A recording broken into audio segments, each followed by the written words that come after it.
So listen, welcome to Into the Deep. It's your boy Raheem. We have been diving into something very touchy but yet powerful. Unpacking childhood trauma, the long-term effect. Listen, I want you to go back and watch those last few videos that we did. We began to go deep and we began to allow transparency to become the new prosperity. I want us to today identify what is childhood trauma. Where can it come from? How do we identify the trauma that's in our life? So listen, I want you to like, share, subscribe, even become a partner with us.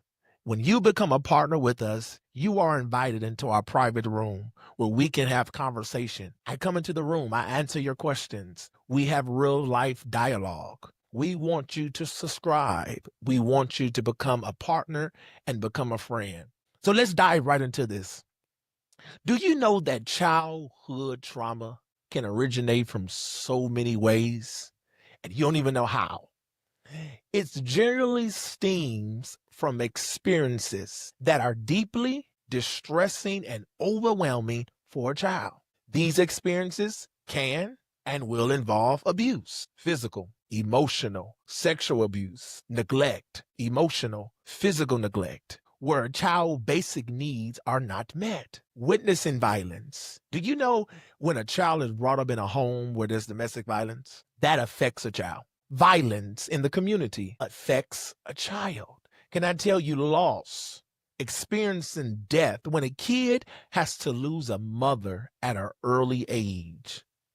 And I want to say not just a mother, but any parent, a grandparent, a father. When a child goes through certain things in life, it creates a wound. And I want you to know that when that child grows up, and if that parent has died and the next person who is taking charge or taking the responsibility to care for that child, whether it be most likely a grandparent, or a sibling or an aunt, that child still has that wound because he has or she has unanswered questions. Meaning, where is my parent? Let's say the parent got into a car crash, did not make it. The child was given birth.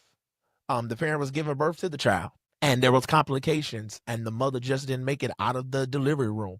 There are many ways death can occur. But for a child to lose a parent and then grow up to hear the story on how that parent died or why that parent isn't around, or you got to explain to the parent that your TT is not your mom, but yet TT is your mom, or your Gigi or your grandma is not your parent, but yet that's the person who raised you because you were without a parent.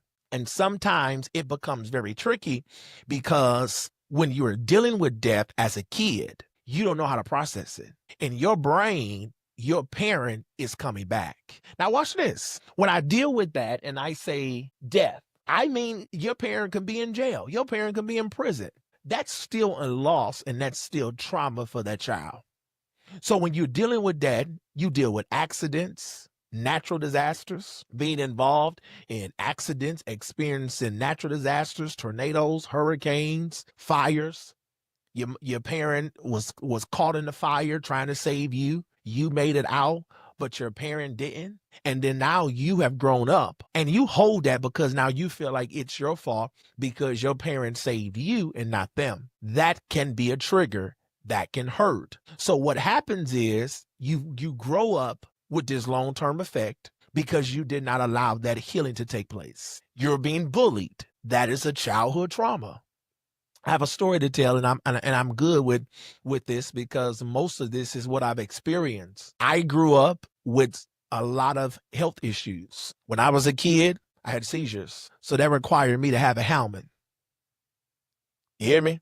That requires me to put on a helmet, and I had to go to school with a helmet on. And everyone in my class did not have a helmet. I had a helmet on, so that singled me out, and that made people pick on me because I had a helmet on, but not knowing that I had to keep this helmet on to remain safe because at any given moment, I could have a seizure. But the children did not know that. But yet when they kept picking and kept prying at me, it put me in a place of, well, I'm not normal like everybody else. Even when I was placed in special education, I said to myself, well, why are there only a certain amount of kids in this room and everybody else got a lot of kids? Or why I'm in my classroom the whole day and everybody else, when the bell ring, can get up and walk out? I didn't understand. So I always felt like, why am I the outcast? Why am I not normal? Not realizing that that was trauma and that will carry and that will go with me as an adult. Sometimes we got to be very careful when we allow what should have been healed as a child to carry with us when we are now an adult. It's a long-term effect. You got to find yourself in a season where you start identifying, did I go through medical trauma?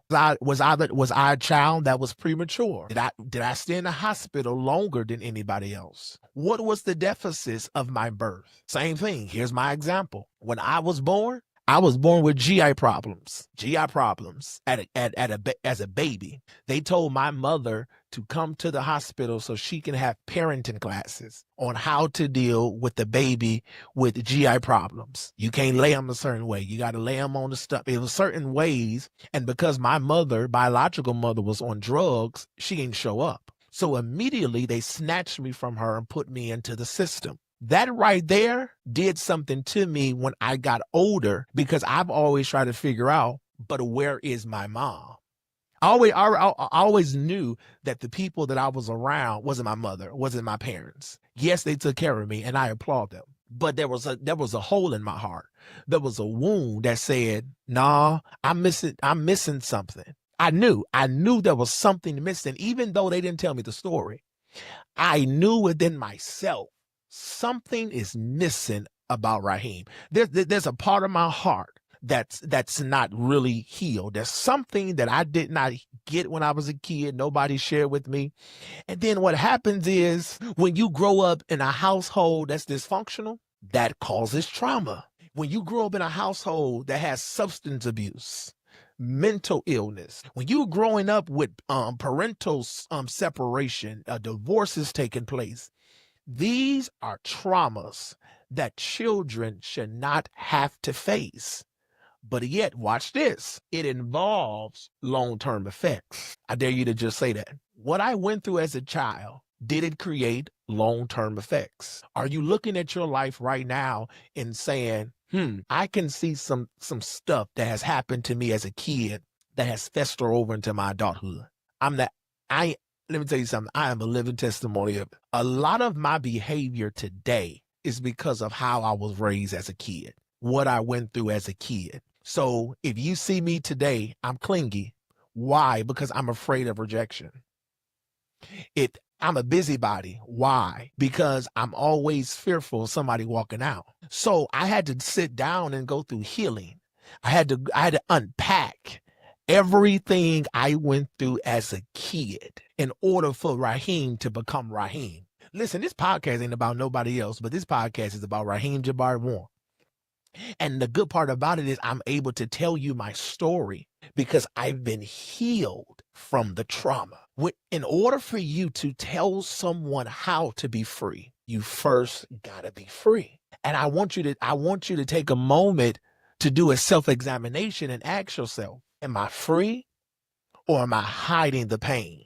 And what Raheem did for years was just hide the pain. Antoine Fisher, and I give him the credit, wrote a poem, Who Will Cry for the Little Boy? I love that poem, and I know that poem from the back of my hand, and I recite it to the day I die, because I always used to ask myself, who will cry for the little boy locked up inside of me? Who will cry for the little boy lost all alone?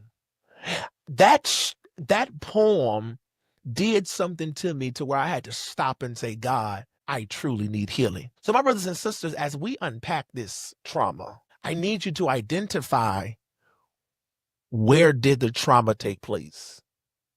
And that's why I'm the way I am today, because trauma can cause mental illness. Trauma can cause physical ailments. Trauma can cause emotional sickness, and it can carry you through a place in your adulthood that you really don't want to go. So watch this. On this next episode, we're going to deal with how to heal. Listen, Wednesday, we're going to deal with overcoming the childhood trauma. I'm going to give you steps on how to be free, the things that I did for myself to help me come out of this. And I promise you, you can come out too. Listen, that's my time, y'all. And I want y'all to be encouraged because this is Into the Deep, where we launch out into the deep, identifying wounds that can cause us to hurt others, but yet hurt ourselves the most. It's your boy, Raheem, and I thank you for listening to me. So listen, like, share, subscribe, become a partner. And I want you to share this podcast with everybody you know, letting them know that we're dealing with stuff that nobody else want to talk about. Thank you for listening to Into the Deep. Let's launch into the deep.